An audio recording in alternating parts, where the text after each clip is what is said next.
Hi, and welcome to our official October AUA using our third different technology. In But three if this months. works, if this works out, I think this is how we're going to be doing it. And maybe I don't know. I think we should maybe even do a live show this way if Oh people my are God. interested. Oh Yeah. Lord. I don't know if everyone's ready for that, but that would be an interesting possibility. I kind of like Well, that because idea. Doug keeps asking if we're going to have YouTube. So, Uh-huh. uh, and I just got behind on posting our video because I had a very bad August. Yes. And anyway, so we're here and people can hmm start asking questions. And I gather someone asked a question about Palestine. What I was the assumed someone was asking a question. I was trying to preempt a question about Israel because I don't know if you checked the news today.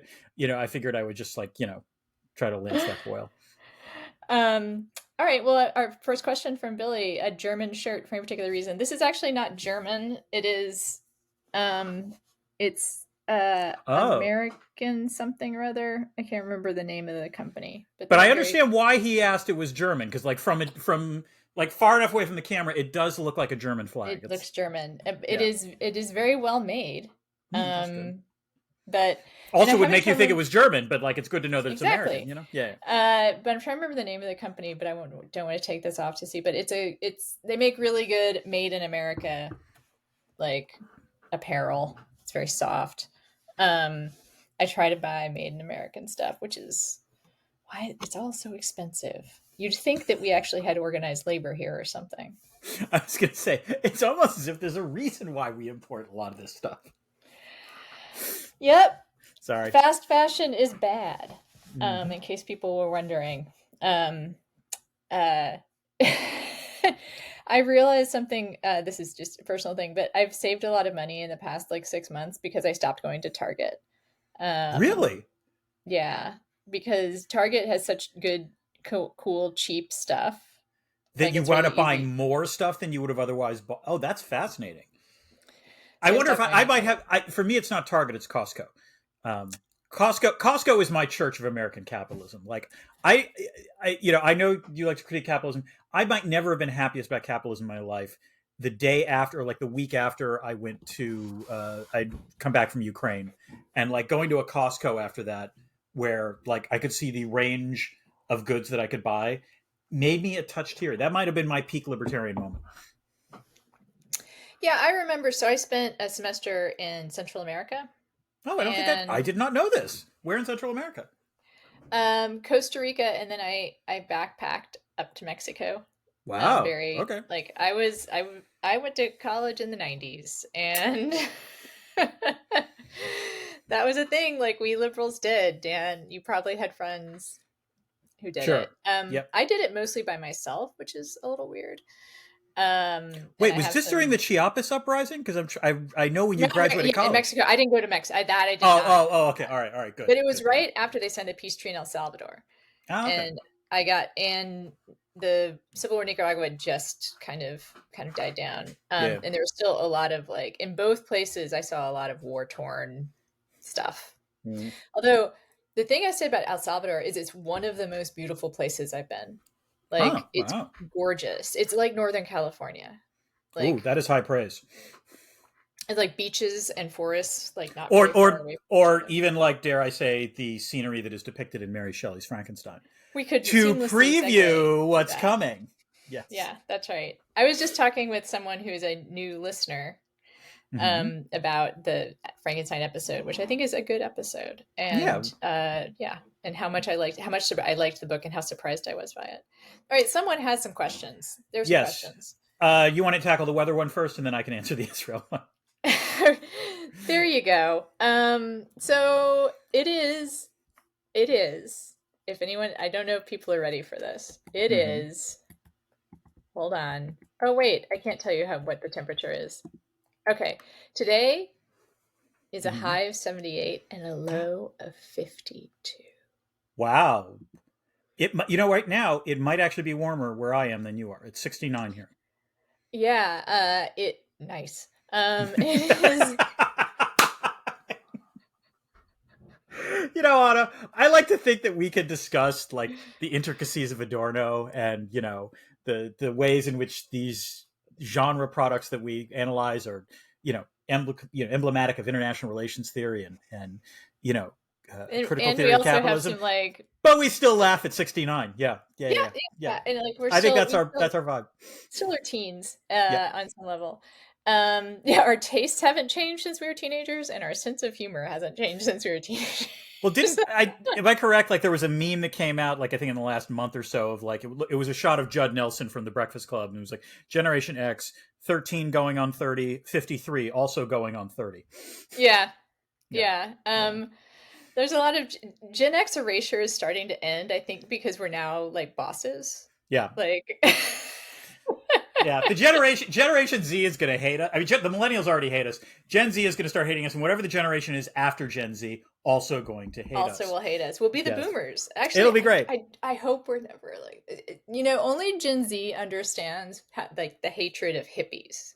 Yeah, Like people are sometimes surprised how strongly I feel about hippies, but because I'm a liberal, but like fucking hippies, man. They turned into boomers. They turned into neocons and shit. Like it was like or Trump lifestyle supporters, to be bohemianism. honest. Or Trump supporters. That's right. Yeah. Okay, yeah. All right. Fuck hippies. So whether it's cool here, it's warm there. Hamas, go. Okay. Well, actually, the question is more: what is the Israeli response going to be to Hamas? Oh, it's not going to. It's going to be extremely ugly. Is the answer that I will give. I know that right now Hamas has something like over 100 plus Israeli hostages. How do I put this gently? I would actually be legitimately surprised if the response pays any attention whatsoever to the lives of those hostages. I don't think Netanyahu's going to care, and I think the IDF will follow his orders on this, which means you're going to see, it is entirely possible you will see a full scale ground assault into Gaza. But as someone pointed out, and it's worth remembering, Netanyahu, for all of his political survival skills, has never actually prosecuted a large scale war, and this will require a large scale war.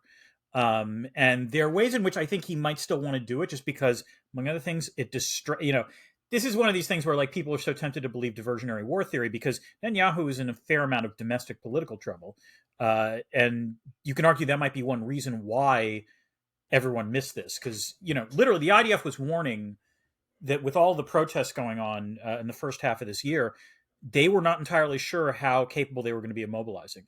We are about to see that issue brought to the test, and it'll be interesting to see what will happen. But my prediction for what they're going to do to Gaza, it is going to be brutal. I've been nodding confidently while you've been answering that, because just as like a non-expert Israel skeptic, yeah, that sounds right. Yeah.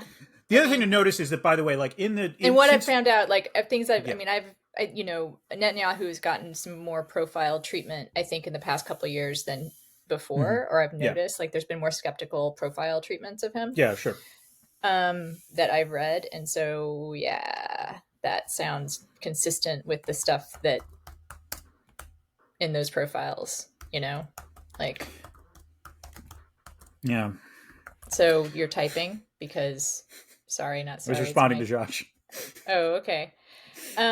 Yeah, your job is to be grim. Well, my job is not to be grim. My job is to say what I think is going to happen, and that's often which can be grim. Yeah. But I think the other tell, by the way, is the fact that essentially Biden has backed Israel to the hilt. Most of European leaders have backed Israel to the hilt. And to be fair, whatever you think of what Israel has done, the Hamas going into Israeli territory and taking hostages is just, it's going to be very easy to side with Israel on this. One interesting thing is the way that I've been seeing some Russian conversations on this being very pro Hamas, and that I do wonder if that'll eventually like lead Israel to tilt more towards Ukraine. But that's like a longer term, like bank shot analysis. We have no idea what's that. That is interesting. Yeah, that's the last thing Israel's going to be concerned about right now. Yeah. So hey, let's turn that into the show. I'm actually curious about science fiction that engages. Well, there's a lot of science fiction that engages with colonialism. right? Mm-hmm. Mm-hmm. Is there science fiction that's more directly about like occupation, like that kind of Oof. occupation? I mean, third season of Battlestar Galactica is about the war on terrorism, the occupation of like Iran or Yeah, and Iraq, I should say. Star And, Star Trek did a whole they did a number of episodes. You could argue Andor, frankly, is actually a great yeah, lesson in occupation in some ways. I would argue the entire first season of Andor is how do you generate resistance if there is a large scale population that is not crazy about the occupation, but also not necessarily willing to take risks. yeah, And one of the dangerous lessons, and this is just one of these things, is that very often to spark resistance, what you need to do is to provoke the oppressor into overreaching, yeah. because that's what could truly and finally alienate the elements of the population that will make it that much more difficult for the occupier to remain the occupier. Is Lord Byron or Percy Shelley the better poet? I am not a poetry expert. I only know that Lord Byron was more famous, so Yeah, the there. correct answer is Coleridge. I like that answer. I like that That's, answer. I have to say, Opium eater and all. Like I like that answer. I apologize for that. That was a totally like I have a PhD. I'm going to give you the authoritative answer. I am not I am far from a poetry expert. All I know is My that of the three of them, Coleridge is the one that always sticks with me. That's such an asshole answer too. Like, It is. It's a total asshole my answer. I first apologize, Jeff. ex-husband used to answer the Beatles versus Stones question with the Kinks, which I always thought was like an asshole That is a move, true too. asshole answer. Also, yes, that is a more asshole answer because I objectively think that's false. But like that's a whole separate conversation. I mean, I don't even. Yeah, I'm not even sure if he actually believed it was true. It was just a great, but it is a good. It's like I'm just gonna here. Oh, yeah, here's this pile of shit here. I'm gonna stir it like this and yeah, see what happens. Or like, I'm just going to show you that my knowledge of this area is like greater than yours, and I know that there's not a binary here. And yeah, there's not a binary, but you asked the question because anyway. Yeah. You want a preference? Yeah. Are you? Hey, Um, Beatles or Stones, Dan?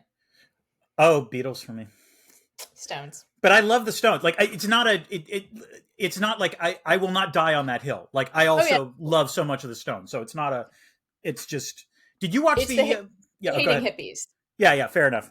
Did you Yeah. watch the Get Back documentary on HBO? By the way? No, I should. It'll probably make me like them more. I also think that probably the adult me, if I'd Mm-hmm. never heard of either of them, Might be more in tune with the Beatles now than the Stones. Yeah. I That's think the tricky. Stones was like a punk rock. They are more punk rock. Oh, they're I definitely mean, more punk rock. Although Helter Skelter, just about as like it's the or heavy metal song, but that's a whole separate thing. oh, Um, what's oh, my go ahead, favorite Anna. outlaw Yeah. country song? I said like "You Never Even Called Me by My Name" is a pretty great song, and if people don't know it, it's meta. It contains a verse in which David Allan Coe, who did the recording, says something like he interrupts his own song to say, "I wrote this. I wrote the writer of this song to tell him it's the best country song I've ever heard, except that it doesn't mention mama or trains or prison." And so the last verse is like, "I went to go to the train station to pick up my mom from prison." That's good. I like that. So I love that. But probably the more serious answer in terms of like what makes my heart sing is Poncho and Lefty, which will bring me to tears occasionally. Like, do you know that song, Dan? No, I don't. I confess this is So it's outlaw country songs, not my specialty. So the Poncho and Lefty is a story of two bandits, one of whom the story of the song is one of whom informed on the other. Oh, it's a prisoner's dilemma. And how he still lives in Ohio, like he still lives and he lives with like the guilt of his best friend having died. Like Willie Nelson, sometimes best performed by Townes Van Sant. So Willie, actually, he wrote it too, did he? Did he write it? No, I think he wrote it. He wrote it too. Yes, Willie Nelson has performed it, but it's Townes Van Sant's song. Just quickly, I do want to give a shout out to Doug, who pointed out correctly that V was also that original, the 80s miniseries, which I think they rebooted with Morena Baccarin. that I don't think it took all that much. But the point is that also, definitely occupation. Much cheesier, though. I will point that out. Yeah, I think the notion of occupation is one. Occupation and colonialism are big sci-fi Mm-hmm. tropes, like, and Sure. people want to explore. I'm sort of curious about if anyone's like done a one that's more clearly a Hamas Israel one, because with the idea that most of the world is on the side of you know Of the the occupier, oppressor. as it were. Yeah. Yeah, That's because that's trickier. a Go yeah, ahead. and that the oppressed. I mean, I think that the Battlestar Galactica season is a little bit like that. Mm-hmm. At least the Battlestar Galactica season, although I think it's more explicitly about the war on terror. I mean, it does ask us to imagine like the Westerners as the bad guys, which is the, or I should say, as the people, quote unquote, like forced into acts of terrorism. My God, I can't believe that. Why they haven't done that since the creator. No, I think it's much more I think it's more interesting Yeah, that's true. because Yeah, yeah. it's it is the Americans, not as it's the Americans as terrorists, which I should say not necessarily as the bad guys, but the Americans as the lesser force, As the underdog lawbreakers. as the underdog lawmakers who do terrible things, Yeah, yeah. you know. And you're asked, like, are you still sympathetic with these people? And if you are sympathetic with these people, can you transfer that sympathy to people not like that? Which Mm-hmm. you still haven't seen that, right? Is that like, are you the not have you I have yet to no, like Battlestar Galactica is something I still need to like. As I said, I saw parts of the. I think I saw the first half of the first season, and so it sort of dropped off at that point because I had two young children, so it was oh not did not really have time to at that point. But yeah. yeah, it's very good. I haven't rewatched it. Um, are there any scary, spooky movies you watch in October for tradition reasons? No, but can I say? I think I mentioned this in the next episode. I've been rewatching The Terror. I think someone mentioned it Yes, on the you Discord. you mentioned rewatching the Terror. Yes. Yeah, it is so good. God, it's good. It is like the person who does the recaps for Vulture, who did the recaps for Vulture, said something like, "Why isn't this show talked about like at the same level of like The Sopranos, and like the other or Lost or those Mm-hmm. other series that we kind of like devote a lot of pop culture attention to?" And it is a good question. Like, it's so layered. The performances are exquisite. Jared Harris, yes, like every single. There's no it's not just that there's no bad performance. Every performance is layered and subtle and evocative and what's the word I'm looking for? Not ambivalent, but Nuanced. nuanced, and like there are things about every character that are bad. I just watched the episode where, and I remember this is when I first watched it. This is the one that made me fall in love with Jared Harris, even though he looks terrible. Like, he's of my boyfriends, he's like the less conventionally attractive. I admit it. But he's an alcoholic in the series, Oh, and he comes a point where he realizes for the sake of his men he has to go cold turkey. oh God, And there's a scene where he brings his officers in, some of whom have outwardly told him, you're an alcoholic. "We don't respect you Yeah, yeah, yeah. because you're a drunk." Right. And he has to ask them for help. Ooh. Like, he's Could like, I'm going to be shitting myself basically for a week. I'm going to be throwing up and shitting myself for a week because I'm withdrawing from alcohol, Oy, and I need you to take care of me. wow. That's It's that an is amazing rough. scene. Like, That's an it's amazing just, scene. I mean, I'm assuming one yeah. reason it hasn't quite caught on is it's what AMC Plus, right? I mean, it's Yeah. not a, I you Well, know, Walking Dead. Walking Walking Dead was Dead was on AMC. AMC. There's a Oh, difference. yeah. Walking Dead was on Yeah. AMC at a time when most people still had cable. Yeah. AMC Plus is, it's a different thing. Yeah, But you can watch it you can on watch it on Prime. Prime. All right, good to know. Yeah, I think that just then the second season is actually it's about the Japanese internment camps, and I haven't watched it. It was like co-produced by George Takei. It did not get as good reviews. As a Hmm. good liberal, I feel like I need to watch it. But and good. It's actually pretty good. Oh, and Dark Winds. I also okay, but let's talk about other scary stuff. I have a soft spot for tradition reason. yeah. So as a family, I have a soft spot for Paranorman, um, which Interesting. which is pretty cool, like stop action animated thing about this kid Norman who can see dead people. It's basically The Sixth Sense, but like much less, uh, much less M. Night Shyamalan. Um, and my daughter loved it. I remember we went to see it in the theater, and my Lauren just went gaga for it. And I enjoy anything that she really really loves like that in the theater. So yeah. Let's see. I mean, I do have a black cat now. So, like that is what I will be watching Halloween. He's being a little adorable, like void into nothingness on my bed right now. Look. Oh. Yeah. Void kitty. Sometimes when he really curls up tight, it does look like there's just a blank space in reality. Like just somehow a piece of reality has disappeared. I'm trying to think about if there's. I mean, we're gonna do a scary. We're gonna do this. We're gonna do. No One Can Save You. Yes, that's coming out. Um, You guys will get it in about 10 days, I think, or 2 weeks. Yeah. I don't know. Like, I love a lot of scary movies, but there's none that I have a particularly. And I like to use October as a excuse to watch some scary movies, but there's none that I have like a October sentimental attachment to. Right. I mean, the difference isn't horror; it's Halloween, and so that's you know. I'll probably actually I love Halloween. Like I actually do love the movie Halloween. Mhm. Like I might watch Halloween on Halloween. Like it's we should do well. I guess It's not if that we I ever really have to watch. expand it. We'd have to expand the notion. But we're doing The Shining. I don't know. Like it's a Well, great movie. let me put it this way: it's not that I really watch it, but I did always love the premise in Buffy the Vampire Slayer that Halloween was the night that the actual demons and vampires stayed home. Like Yes, that it's that was like always their stay-in night. It was like we're not going to go like with these like posers and pretenders. We don't like that. And I thought it's that like was a genius idea. it's like how alcoholics feel about New Year's Eve. There we go. Yeah. Yeah, it's Or St. it's Patrick's amateur Day. night. Or St. Patrick's Day in Boston.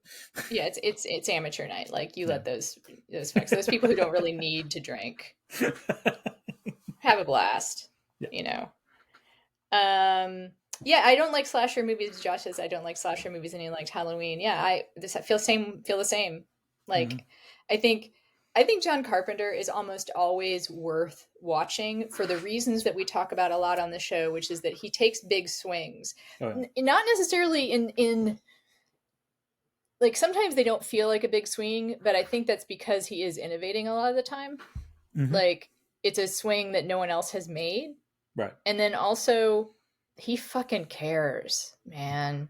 Like, he really cares about his movies. I mean, there's a couple I think he made for the money, but like, if he cares about that movie, it will be worth watching. There will be things in it worth paying attention to. And of course, he always rates his own music. I even like The Fog, which is not a good movie. Hmm. But I will, if nothing else, I will always be grateful for you because I watched The Thing, because I had never seen it before, and like, oh, good. I think as a kid I saw the scene where, like I can't remember the character's name, but like he splits into two. It's incredibly great. Yeah, I was like, no, I do not like that at all. Like but as an adult, I can appreciate the craft. I was just talking with someone the person who just started listening to the show, who's a friend of mine. It's always interesting to me when like a friend of mine's like, "Oh, I only just started listening to your podcast," and it's especially funny to me. How can you tolerate that Dan guy? God, he just keeps interrupting you. No, I'm sorry. Go ahead. And it's also funny when they're like, "And I liked it," because I wonder how many of my friends listened to it and then didn't like it, and so they just never tell me. But I feel the need to tell them what my favorite episodes are. And we still need to do a playlist for people I keep on asking for nominations. But I realize that a lot of the cannon fodder ones are my favorites. My favorite, I don't know if we will ever top Moonfall. I think Moonfall might remain my favorite episode. So the reason I don't include Moonfall when I'm recommending people is that there have been How Did This Get Made? Right. And Flophouse both did excellent episodes.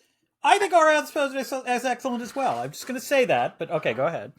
I mean, it's just that we're not hilarious. Like, that's not why people, I mean, people listen to the show because we're very clever, but we're Okay. not professional comedians, you know, like Okay.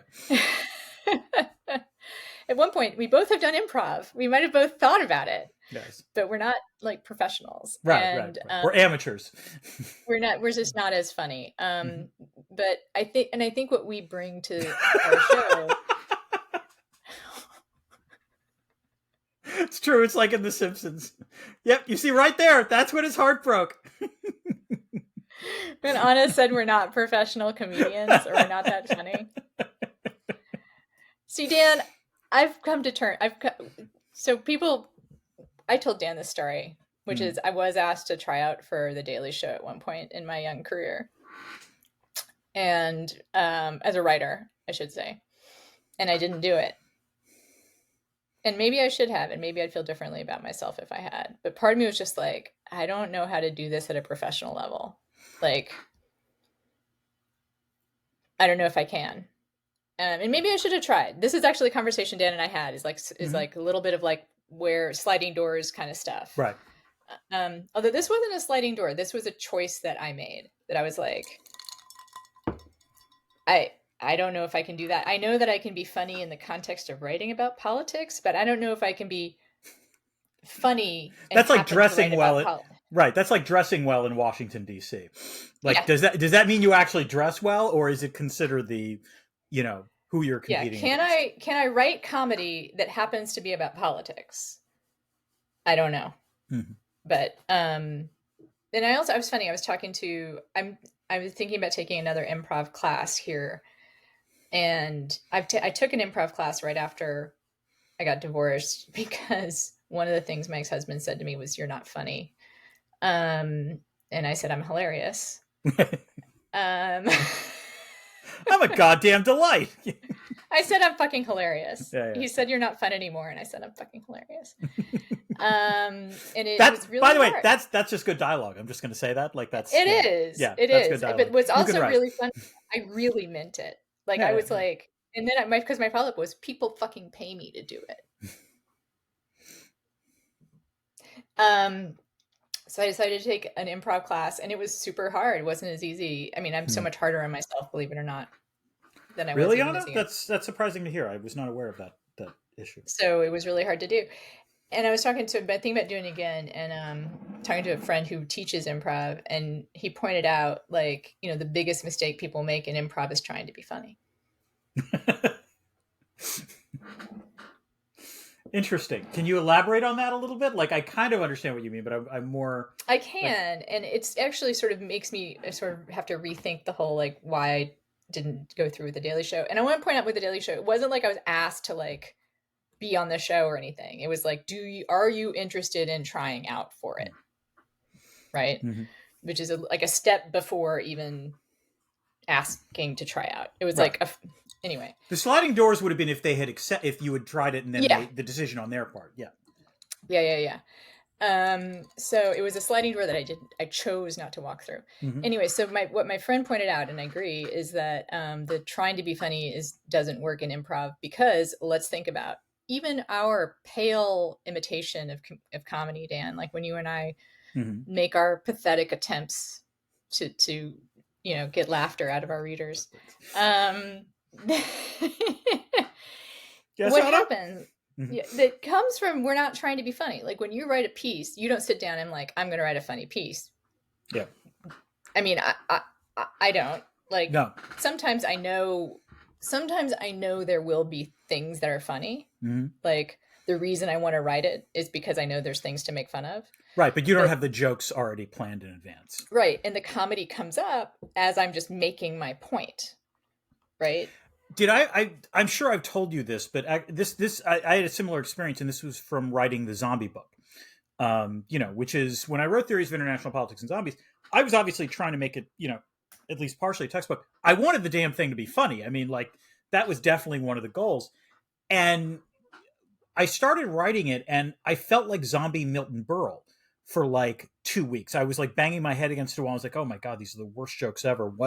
What are you doing? And so on and so forth. And I really was flailing, and I was starting to panic because I was like, my God, I don't know what I'm doing. And it was one of the few times I ever talked to my editor before I handed in my manuscript.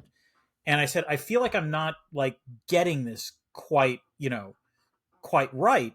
And he said something to me that unlocked everything, which he said, Dan, you have to write this the exact same way you would write a scholarly paper. And it is through writing it like that that the humor is going to naturally come out. And the moment he said that, I realized he was absolutely correct. I started writing it. It was so much easier. And then I actually did add fun, like stuff that I knew consciously was funny as well. Billy talks about the 2x2 that I put in there about in the book about why it doesn't matter whether the zombies are fast or slow or supernatural or naturally caused. It's still going to go global. That was one of the last additions to that book. I realized at the very end, oh my God, I don't have a 2x2. And this is one of the inside jokes of political science. We fall in love with our 2x2. So I was so happy that I could put that in. I'm thinking about how this advice to like not try and be funny actually is relevant for a lot of writing. Yeah. Like, so the trauma piece that I wrote. Oh, you mean the cover story on the New Republic? Did you write a cover story in the New Republic, Anna? Yeah, the one that did I get to well. do this too. I'm just saying. Yeah. Yes, Dan. The cover. I didn't say cover story. I just said I know. Piece. But anyway, thinking about like one thing that I got hung up on in writing that was kind of like, this is going to have to really convince people. Like this is going to have to make an argument. And I think what kind of unlocked that for me was like, no, I'm just going to like go through why I believe this. Right. Like, this is what I believe and why I believe it. And like, come along with me if you want, but I'm not going to try and convince you. And I think that worked, and it also, that is what comes kind of naturally. I bet if you think about it, it's true for your op-ed pieces too. It's not about the best op-ed pieces are not trying to convince anyone. They're just laying out the argument for like, this is what I believe. Yeah. This is why I think this is true. The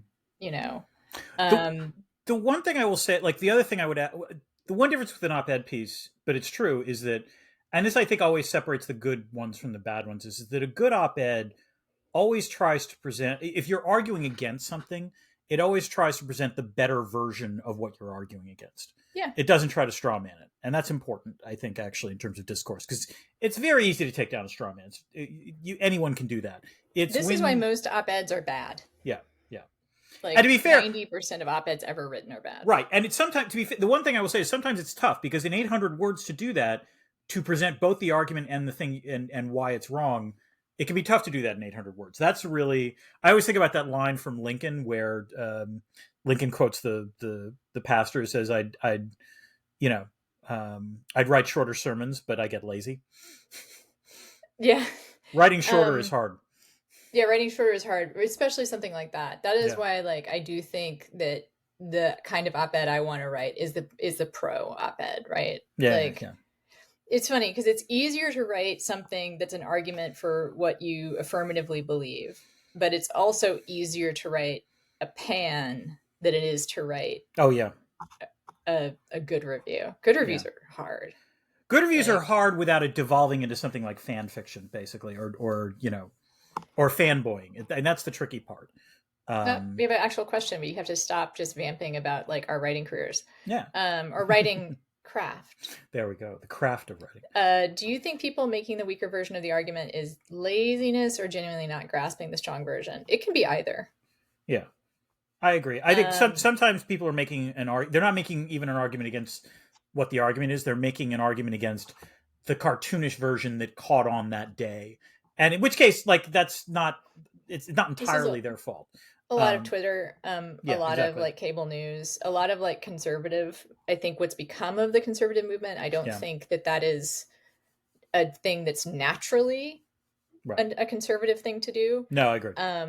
But and also liberals can do it too. I mean, and I might be biased that I see it. Well, yeah, no, I don't. I see it. It's actually, I mean, the way the culture wars have become like you know, it's I get very disappointed in my fellow progressives though when they engage with you know what frustrates me the most is Bunnies? Is it assuming bunnies? it's Sorry. bunnies. um assuming bad faith when bad faith hasn't been proven. Like sometimes there's bad faith. Like sometimes like Ted Cruz, you can argue bad faith all the time, right? Like there's just he Yeah. is trying to fuck with things. Yes, he is Yeah. trying to hurt people. Yes.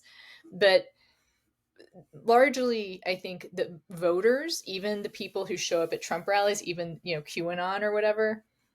And I wrote something like this morning, which is there's a Horrible Times piece today about how families leaving Oh, states over yeah. Is politics. this the one where like one family leaves Oregon because there's homeless people, and one is leaving Iowa because their child is being, denied, Healthcare. medical health care? Yeah, yeah, Yeah. yeah, So what I would point out is that the piece that I think would be a genuinely interesting piece yeah. Hmm. is to take the family in Oregon's complaints at face value, that they are genuinely frightened, Right. right? Hmm. And then explore whether or not there's a reason to be frightened, Yeah, exactly. and Yeah, why they believe that. yeah. And this article seems to just take it at face value but then not explore it anymore, just like, yep, crime is up, you know. But like, okay, crime is up, but is that like Hmm. materially affecting their lives? Is it something that they like, who, like, what crime, where, you know? The variation on that always drives me nuts is when people attack a particular argument, arguing that the reason the person is making this argument is they're on someone's payroll or it's to enrich themselves. Yeah, And people don't understand how little money there is in journalism yeah, or the politics. dirty secret of the ideas industry is that while people might partially go into it for, fame and money and power, they very rarely switch their positions for those reasons. It's more that, money that wants to see a certain argument advanced out there can find people who will make that argument for free and then pay them. And that's the thing. And then there's a lot of really interesting human psychology about like sunk costs and why people why people get rewarded for changing their minds Hmm. in a certain Yeah, yeah. community. And like, this is like the fucking like Glenn Greenwald, Matt Taibbi, Hmm. path, Yeah. right? Is that you have a big change of heart and people are like, yes, welcome, we love you, Hmm. you're amazing, Or you're I mean, I hate to say it because I honestly think they were genuinely appalled, but the Lincoln Project, those people are in some ways, they took the reverse path, but there is yeah, a money element to that as well, which we saw during yeah. the Although 2020 sometimes election. like with them, actually, like, and Rick Wilson has some traits that I still probably he's still both Rick Wilson and Steve Schmidt are people that I've called friends Hmm. and that I believe are not bad people. Right. However, money is a factor. They would tell you, Yeah, yeah, yeah. you know. And that's the difference. They might be actually honest about it. But and then I think that for the most part, though, like it's less about money and more. It's a little bit about careers sometimes. Yeah. Okay. Like, While we've been ranting about this, all we've right, missed some actual questions. Billy is yeah, asking you, Anna, do you have any plans? Do you have any eclipse watching plans for next Saturday? I mean, clearly Exley does, but like, do you? yeah. I will. Can I go see what's bothering him? And you talk. You take the dollar. I promise I'll answer that. But I'm going to go see what's bothering Exley. Okay, Hold I will on. answer Doug's question, which is, did you see Indiana Jones and the Dial of Destiny? And it's good to know there's plenty of IR. I did not see it in theaters. I will see it once it comes out. I'm assuming it's Paramount Plus or Max. I have no idea who's actually going to eventually. I don't even know if it's available in streaming now. But I will watch it. I have to admit though, like it's going to be a little hard to watch it because I'm not entirely sure I've forgiven George Lucas and the producers of Indiana Jones for Crystal Skull. Um, okay, all Yes. right. I'm glad to Okay. hear from Doug and Josh that it is a lot better than the Crystal Skull because that Yeah. movie People. made me very angry. I Yeah. got angry after watching that film. So Yeah. It's okay, not. Have you seen it? The whatever. No, I Okay. haven't. Okay. It's not obviously not high on my list. I will see it. I Hmm. think it seems like a good thing to watch. The Eclipse. I have no specific plans, but I will probably look up like the best viewing times and if my particular part of the city is going to be a good place for it. Um, I did, in I know I'll do this because we had a harvest moon a couple like weeks ago, and Hmm. what is you're amused by something, but No, I had a thought, but you finish and then I will suggest it. okay, and I did actually make plans to see like the full like at its I can't remember what you call it when the moon is at its peak. I don't think it's at its. I Perigee? think it's Apogee? crosses the meridian. Oh, don't know. Anyway, and so I think I will probably do something similar for the eclipse. Okay, Anyway, Anna, yes, I had a recognition of something, which is we talked before about whether or not, like, in December or something, we might want to have like a video, like a movie watching week or something, a yeah, marathon. Indiana Jones might be. You talked about maybe Alien, but Indiana and Jones would allow be. people to skip Crystal Skull. No, I think if you're gonna do Alien, you got to see the second two Right. films, right? I mean, maybe Crystal Skull is better than I remember it. I don't know. I did like the first All 10 minutes right. of that film. So like, but like Okay. it's you This gotta. was something I brought up on the Discord, which was to have a Space Nation Film Festival, Yes, which would basically be a slate of films that we'd all watch over a course of a week, right. and then like Dan and I would do an episode Hmm. about it. Yeah, You know, along the lines of like um, the book template that we do in terms of like we're not going to recount actual plots because that would take forever. yeah, we're just going to kind of do a general discussion. Yeah, I Yeah. like that. I like the idea of the Space Nation Film Festival. Okay. And then Billy says that annularity is that for the eclipse? That's for the eclipse. I did the harvest moon has there's a place when the full moon like is at its most full, like in the sky. And whatever, I stayed up late for that. It was like 1 o'clock in the morning. Um, which is very much past my bedtime. Hmm. Anything else like pedigree and apogee are the closest. Yeah, that I guess. No, it was at the highest it is above Austin. That is what it was, which is I believe is that's the crossing the meridian. Until the moonfall, of course. Yes, until the moonfall. Sorry. Yes. Moon noon. Moon noon. That Oh, is I like correct, that. Billy. That's It good. is moon noon. That's good. That is actually what it is. That is that. Yes. Yes. Yes. Yes. Yeah, and I think it's called crossing the meridian. So anyway, I'll look up the stuff about I'll look stuff up about the eclipse and maybe go someplace to watch it if my particular section of the cities. My particular section is decent for seeing celestial events because it is borders on an unincorporated area where they have no streetlights. Ah, because light pollution is a serious thing in terms of yeah. Yeah. And having no streetlights and no sidewalks, which is an interesting area to like have near your house. Anna, do you have any memory? Did you like go watch Haley's Comet as a kid? No. Oh, really? Okay, all right. I have no I have memory of like talking about it, Interesting. but I have no memory of actually seeing it. I have a memory because when I was I like your optimism, Josh. I have a memory of 1 a.m. being woken up by my parents. We got into the car, drove for about an hour to Otis, Massachusetts. I still remember the town name. It was maybe 10 degrees out, but there was no lights anywhere, and I actually saw Halley's Comet. Like you could see it in the sky. Well, it was a little underwhelming because it was not it wasn't like Greenland or anything like that, where like it's like really very visible. But it was definitely different from all the celestial bodies. Mostly, I remember freezing my ass off. Like my memories of like celestial events as a child kind of are. I loved going camping because of the like sitting in the middle of a field, like and seeing the night sky without light pollution, like that. It's amazing. Like when you first see the Milky Way. No. So yes, very first time. This is going to sound awful. Very first time I went to Martha's Vineyard for a family vacation, there was a power outage, when we got to where we were, and like the entire island was out, and we're already an island in the middle of nowhere, like so it possibly was the darkest, and I think it was like a new moon or something. I'd never seen the Milky Way that bright before. It was amazing. It was like being in a planetarium. Yeah. Yeah, yeah. And then of course in high school we get high and go to the planetarium. So that's another thing I did as a kid.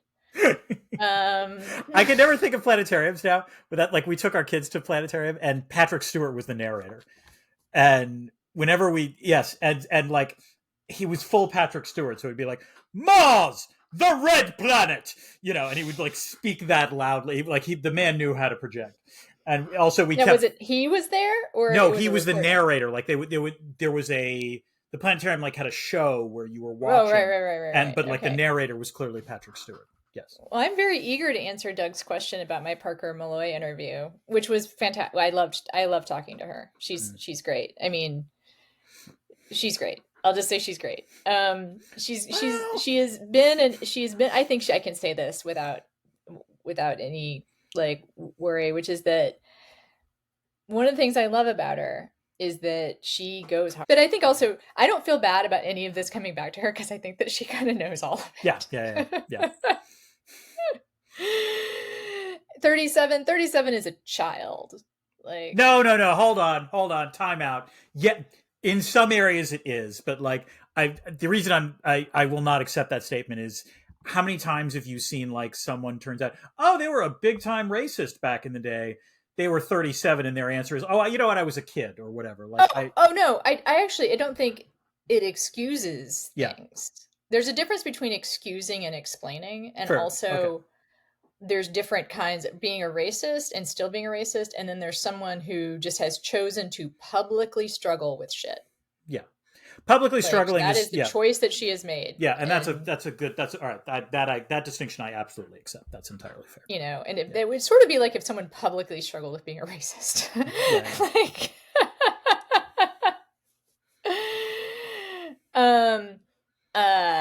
although if anybody, I've probably recommended this before, but something along those lines is Eli Saslow's biography of Derek Black, Rising Out of Hatred. Have you read that, Dan? No, I have not. Oh, it's so good. I mean, Eli Saslow is just like an amazing writer. But Derek Black was raised in his godfather was David Duke. That's the shorthand. Oh, wow. He was raised in a white supremacist community, not just raised by white supremacists, but like that's what he knew. He was homeschooled. Like his father started like the Daily Stormer. Like, oh, fun. Okay. Yeah. So it was his experience.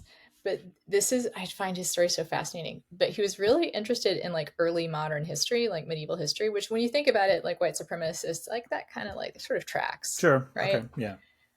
And he was an autodidact, like he really, obviously homeschooled, and he lived in Florida, and the school to go to is the New College. He went to New College. Yeah, I was going to say. I think that's where I've heard his name before because I remember. Like and it was people found out. Yeah. And it, there was a hue and cry about it. And I've interviewed him twice. I've interviewed probably more than twice, but like if people want to seek out my first interview with him and Eli, I think it's one of my favorite interviews because, among other things, he talks about how a lot of white people read his story or know about his story and focus in on the part about like the group community of Jewish students who started inviting him like to Saturday night, to Shabbat services. To Shabbat. And think like, look, people held their hand out and look, that is what made the difference. And he will say, no, part of it was people picketing him too. Interesting. Like he needed both of those things. In other words, that he needed to hear that his beliefs hurt people, like that there were people who were physically at risk because of the things that he believed in, and and he's now like a full-on like anti-racist activist. Very interesting person. I think we're done. Almost there. Yeah. Oh, I want to say the 32-year-old saying that anything above 22, 23 is a kid don't think anything about 22, 23 as a kid. Wait till you get to be 50. Let me put it this way. Here's the way I would phrase it. I think I can't call myself. I can't really call myself a kid after I was in my early 20s.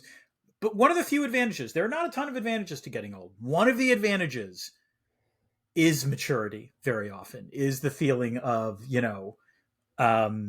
looking back at what you thought and did in your 20s and your 30s, even your 40s, and recognizing a little bit more now.